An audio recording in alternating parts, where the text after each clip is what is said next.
Hello, science class में आपका बहुत बहुत स्वागत है। आज हम उस पदार्थ के विषय में जानकारी कर रहे हैं जो घर में अपनी नंबर 1 पोजीशन बनाए हुए है। किसकी बात कर रहे हैं भाई? इसके बिना हम 2-4 दिन नहीं गुजार सकते। अरे वाह, ऐसा भी है? हाँ जी। बाथरूम में यदि हम जाएंगे नहाने के लिए तो सबसे पहले पानी देखेंगे और साथ में क्या देखेंगे? समझ ही गए ना? या तो हम शैम्पू देखेंगे, डिटर्जेंट देखेंगे या फिर साबुन देखेंगे। अरे वाह, बहुत बढ़िया। साबुन के बिना काम चलने वाला नहीं है। क्या ऐसा है? एक दिन नहीं नहाओगे साबुन से, लेकिन दूसरे दिन तो हमें नहाना ही पड़ेगा साबुन से। सैनिटाइज़र, आजकल लॉकडाउन चला, सैनिटाइज़र लगा लेते हैं, लेकिन हाथ को हम बिना साबुन से धुले चैन नहीं पड़ता है। तो साबुन कितना ही ज़रूरी है। साबुन क्या चीज़ थी आप जान रहे हैं ना? साबुन वो था, हमने जब एथेनोइक अम्ल के साथ एथेनॉल को जब मिलाया तो हमें एस्टर प्राप्त हुआ था।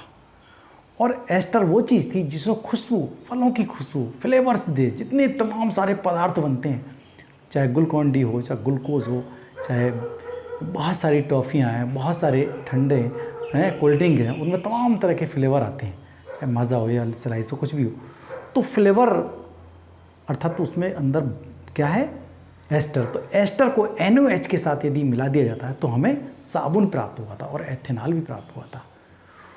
तो वो ही सूत्र को मैं लिख रहा हूँ। और वो चीज़ क्या थी, एस्टर क्या चीज़ होती है, इस वाली वीडियो को देखें तो ज़्यादा अच्छा लगेगा, मज़े आएंगे। देखिएगा क्या था वो सूत्र, CH3COONA, यही तो था। अरे वाह, क्या बात है। हाँ जी, यही सूत्र था।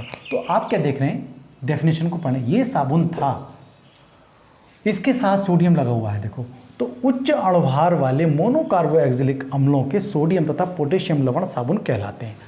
तो मोनोकार्बोक्सिलिक, देखो ये कार्बोक्सिलिक समूह था, आपको पता है अच्छे ढंग से। देखो ये H, अगर हम यहाँ H लिखें ये, तो इस H को हटा करके यही Na लिखा जाए। देखो है, तो ऐसी तो Na आया, ये सोडियम आया, या इसकी जगह क्या लिख सकते हैं हम? पोटेशियम या फिर पोटेशियम। तो ये मोनो का मतलब एक है, एक मोनो का मतलब एक कार्बोक्सिलिक समूह एक।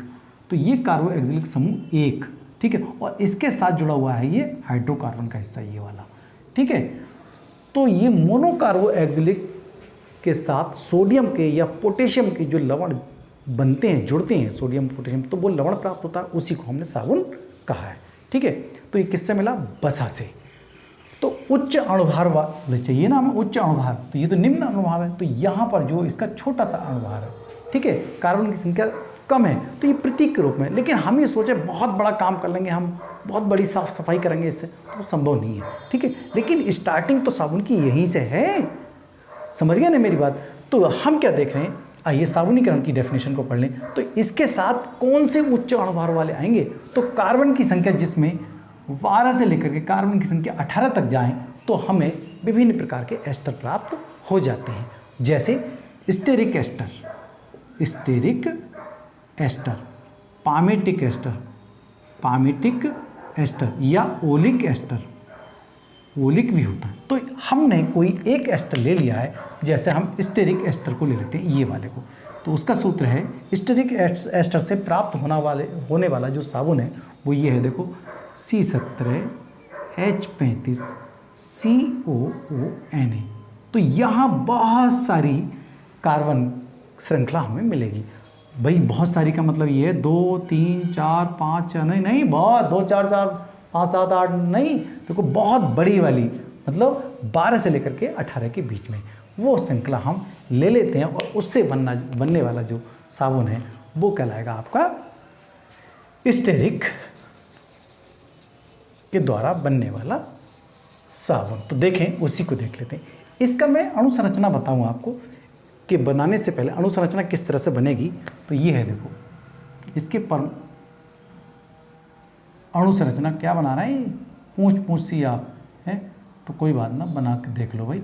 ये हो गया आपका Na और ये बना COO। तो आपके इसके 3 भाग दिखाई दे रहे हैं। देखो, एक तो ये हो गया, तो ये लिख दिया हमने, ये तो ये लिख दिया Na, तो Na तो हो गया पॉजिटिव, ठीक है। और ये होगा COO, तो COO वाला ये हो गया हिस्सा, ठीक है। और ये लंबी श्रृंखला, तो ये लंबी श्रृंखला कहलाई ये वाली। तो ये कार्बन, ये कार्बन, ये कार्बन, ये कार्बन, ये कार्बन।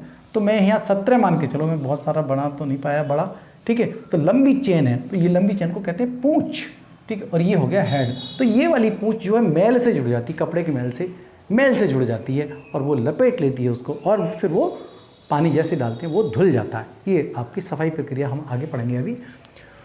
अब इस डेफिनेशन को पढ़ लेते हैं। साबुनीकरण क्या होता है, सॉफ्टनिफिकेशन क्या होता है। जब बसाव तेलों को सोडियम हाइड्रोक्साइड या पोटेशियम हाइड्रोक्साइड के साथ गर्म किया जाता है।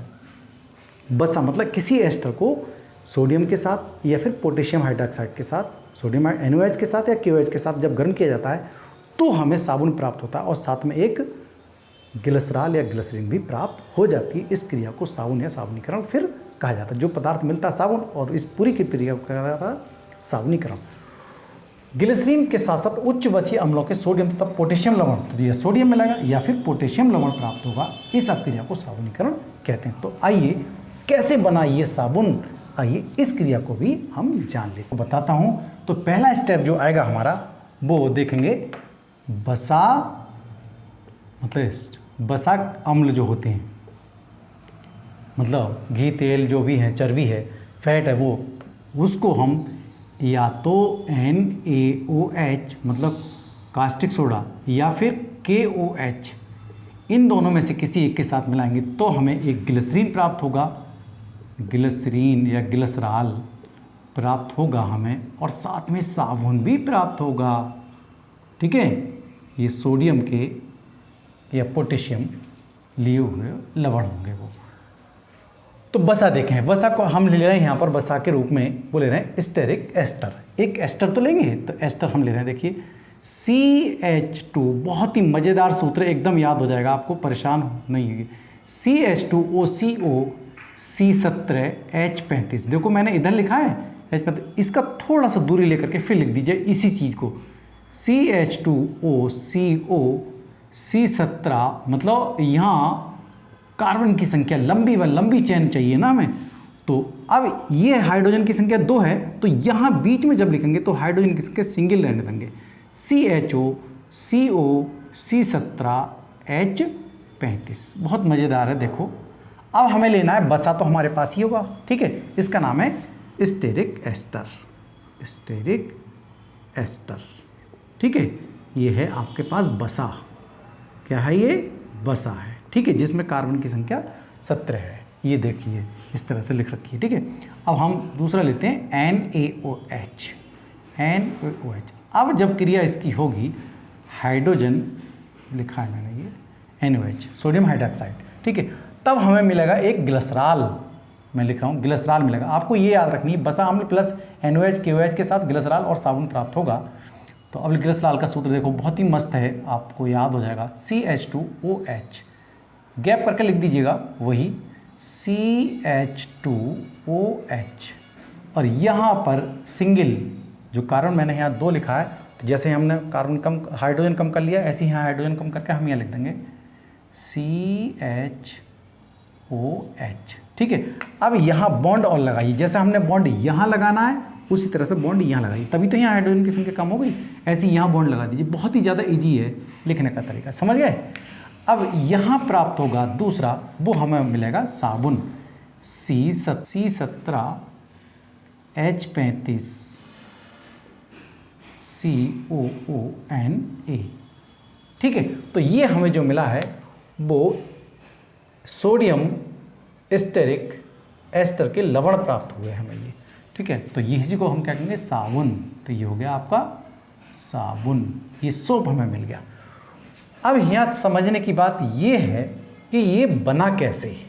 देखो जब एस्टर को सोडियम हाइड्रोक्साइड के साथ गर्म किया तो हमें ग्लिसरॉल मिला, और ग्लिसरॉल के साथ क्या मिला हमें, साबुन। मतलब ये मिले, साबुन के साथ हमें जो दूसरा पदार्थ मिलता है वो ग्लिसरीन मिलता है, ग्लिसरॉल मिलता है। बहुत ही ज़्यादा इंपॉर्टेंट, बार बार ये क्वेश्चन पूछा जाता है आपसे।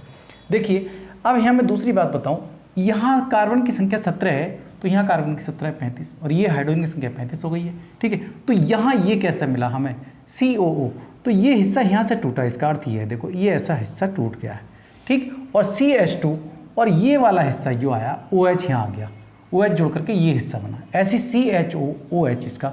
लेकिन ये तो 3 है, 1 2 3, तो हम 3 कर लेना यहाँ पर, ठीक है, एक OH यहाँ जोड़ेगा, एक OH यहाँ जाकर एक OH यहाँ, तो इसी तरह से ये संख्या भी कितनी 3 है, तो 3 है तो हम 3 यहाँ लिख देंगे, तो 3C17H35COO ये हमारा साबुन प्राप्त हो गया है। अगर हम यहाँ KOH रखते हैं, KOH लिखते हैं तो हमें यहाँ पर K मिल जाएगा ये, ठीक है, वो पोटेशियम के लवण प्राप्त होंगे, इस समय सोडियम के लवण प्राप्त हो रहे हैं।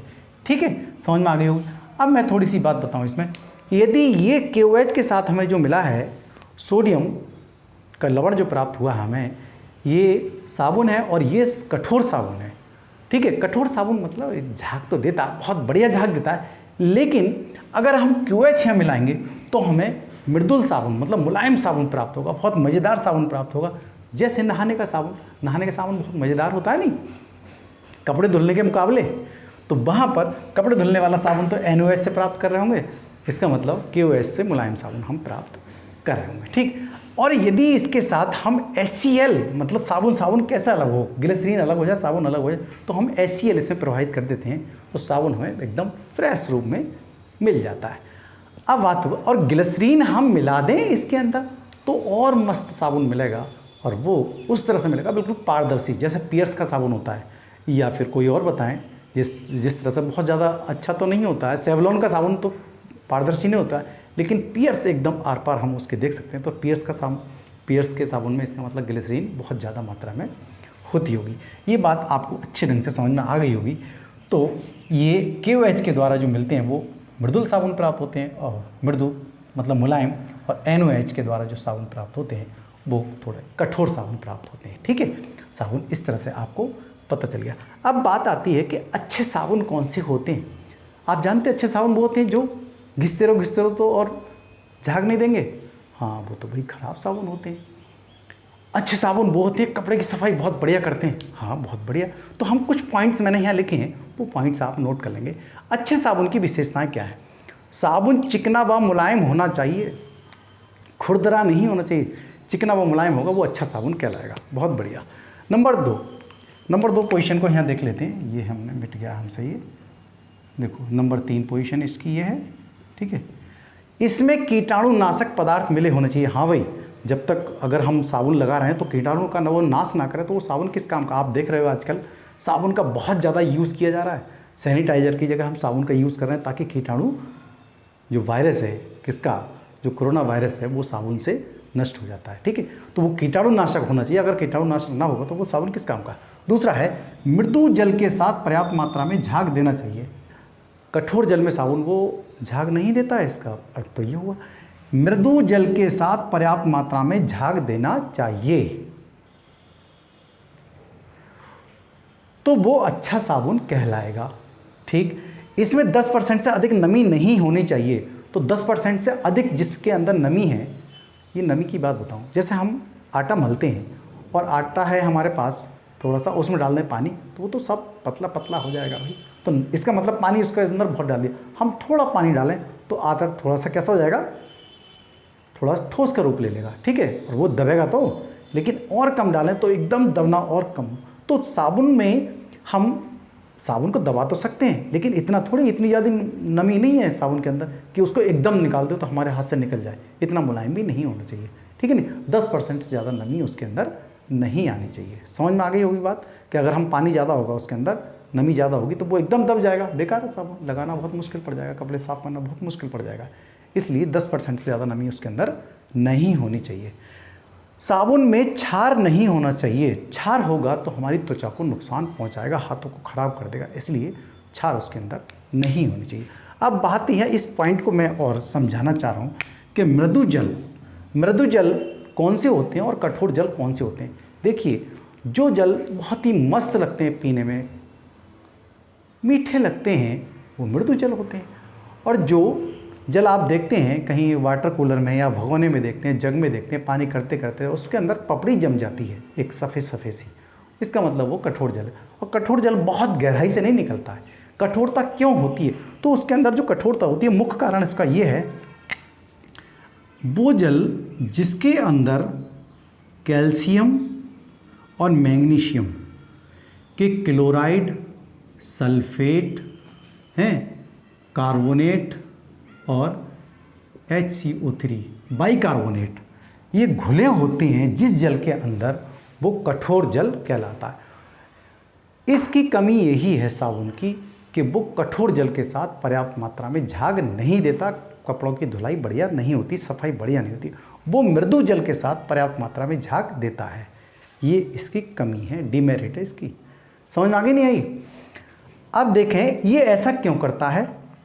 देखो calcium chloride, calcium sulphate, calcium carbonate, calcium bicarbonate इस जल के अंदर घुले हों वो जल कठोर होगा। ऐसे ही magnesium chloride, magnesium sulphate, magnesium carbonate, magnesium bicarbonate इस जल के अंदर घुले होते हैं, वो कठोर जल कहलाता है। अब यहाँ पर क्या समस्या आ गई ऐसी कि वो इस कठोर जल के साथ झाग क्यों नहीं देता है। तो देखें सूत्र है हमारे पास साबुन का C17H35 COO Na, और इस कठोर जल के साथ हम इस साबुन को डालना है। तो बेचारा साबुन क्या करे भाई, कैल्शियम और मैग्नीशियम तो इसमें घुले पड़े हैं वो, तो क्या काम करता है, कैल्शियम सोडियम को हटा करके और खुद जुड़ जाता है साबुन के साथ। तो भैया साबुन अपना काम करना बंद कर देता है, क्योंकि सोडियम और पोटेशियम जो है वही झाग उत्पन्न करते हैं, वही सफाई की प्रक्रिया शुरू करते हैं। लेकिन कैल्शियम जुड़ गया ना इसके साथ जुड़ के, या मैग्नीशियम जुड़ जाता है तो वो साफ नहीं कर देता है, और एक हमें सफ़ेद सफ़ेद एक अघुलनशील पदार्थ प्राप्त होता है। जब हम साबुन को घिसते जाते हैं लेकिन सफाई नहीं कर पाता है, साबुन बेचारा घिस जा रहा है, क्योंकि उसके साथ जुड़ कौन गया, मैग्नीशियम और कैल्शियम जुड़ गया, कठोर सा जल था इसलिए। अब क्या हुआ, इसके साथ ऐसी क्या चीज़ करें ताकि, तो मैग्नीशियम और सल्फेट के जो लवण है भाई यहाँ तो मजबूर हो गया साबुन, और साबुन परेशान होकर के वो अपने आप को ही घिस देता है। ठीक है, समझ में आ गई होगी बात। तो कठोरता किसकी वजह से हो रही। अब इसके स्थान पर ये सब चीज़ तो बहुत अच्छी थी साबुन की, लेकिन कठोरता के साथ वो कठोर जल के साथ वो पर्याप्त मात्रा में झाग उत्पन्न नहीं कर। तो इस समस्या का निपटारा कैसे करें, मतलब कपड़े की धुलाई कैसे हो।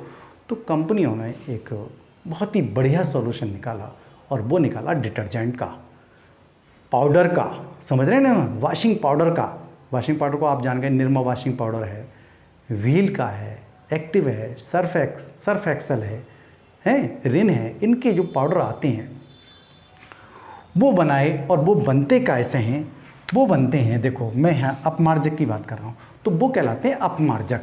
ठीक है, तो वो मृदु साबुन, मृदु जल के साथ भी और कठोर जल के साथ भी बहुत ही बढ़िया मात्रा में झाग देते हैं, और उनकी सफाई बहुत बढ़िया कर देते हैं कपड़ों की। तो उनके अंदर ऐसा क्या होता है भाई, तो मैं बताता हूँ। देखिए मैं इसकी बात कर रहा हूँ, अपमार्जक लंबी कार्बन श्रृंखला वाले सल्फेट और या सल्फोनेट लवण होते हैं। ये सल्फेट और सल्फोनेट लवण की बात बता दूं, देखो सोडियम एल्किल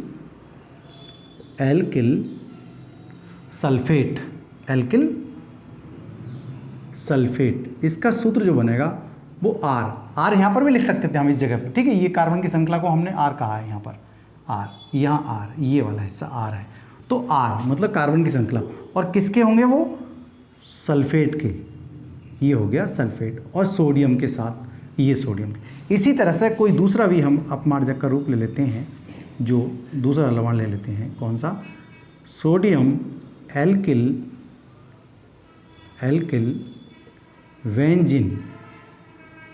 वेंजिन सल्फोनेट। ठीक है, वो कुछ इस तरह से लिख सकते हैं हम इसे, वेंजीन का। तो वेंजीन का रूप आप जानते हैं, वेंजीन का सूत्र क्या होता है, C6H6। तो इसमें H5 होकर के यहाँ सल्फेट का आ गया, जुड़ गया ये, तो ये हो गया आपका Na।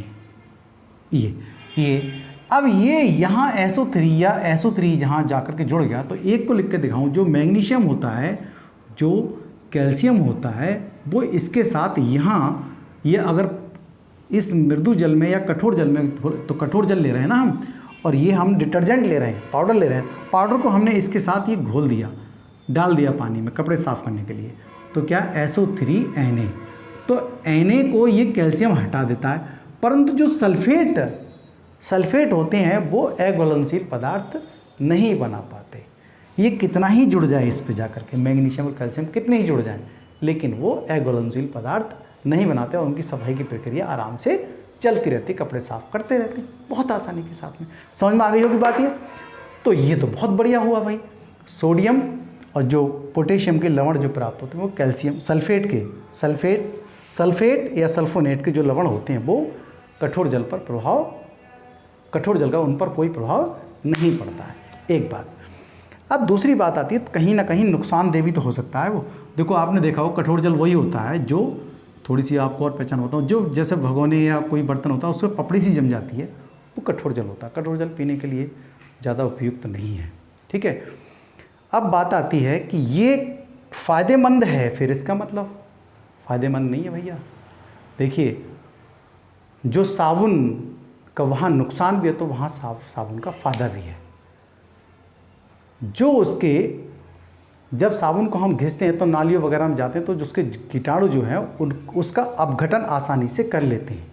लेकिन साबुन जो है वो साबुन प्रदूषण नहीं फैलाता है, परंतु अपमार्जक जो होता है, अपमार्जक प्रदूषण फैलाता है।